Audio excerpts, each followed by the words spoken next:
if you really believe that this is all true, if this is indeed, you know what it says over in Revelation 14?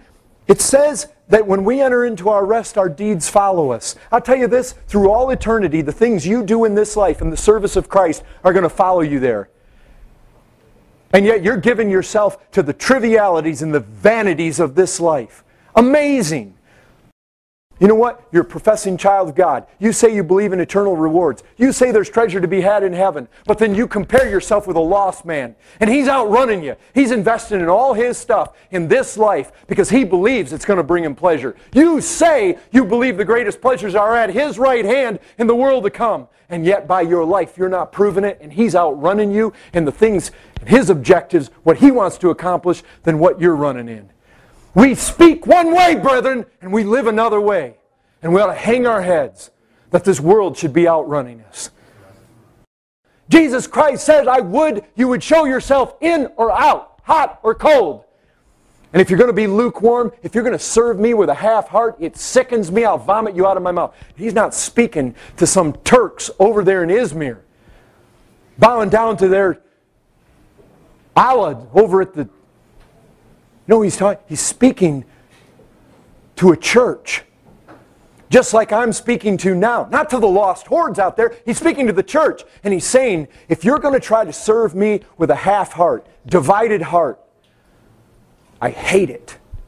It sickens me. Go one way or the other. But get off the middle. And if you're not ready, listen, and I say this as far as membership to this church, if you're not willing to commit to be hot and to commit to go all the way, I'm not saying God may not move you, God may not take you another place, that may happen. But when you come, you need to be committed to serve the living Christ with some heat, with some fervency, with some passion, with some commitment. If you want to play games, there's a lot of other places you can go play games. But we want to do it according to the Word, do we not? And it says do it with fervency. It says don't be slothful in this.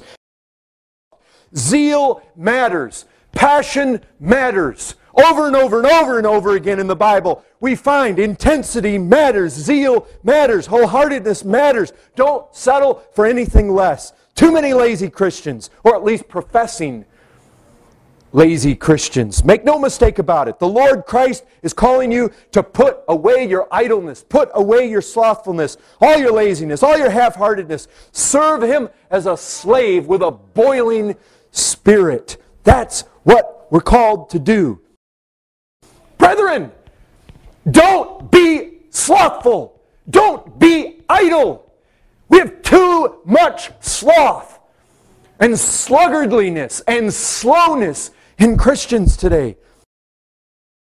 I'm serving the one who died for me. I'm serving the one who gave Himself for me. I'm serving Him who gave Himself up a fragrant offering to His Father on my behalf.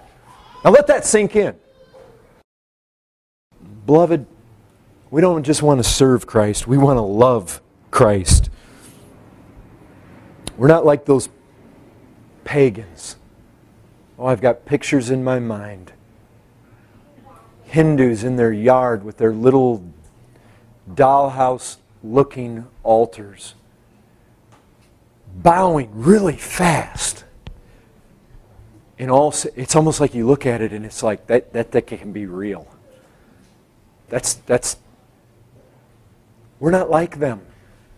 We don't serve our Christ like the pagans, all full of fear, all full of terror.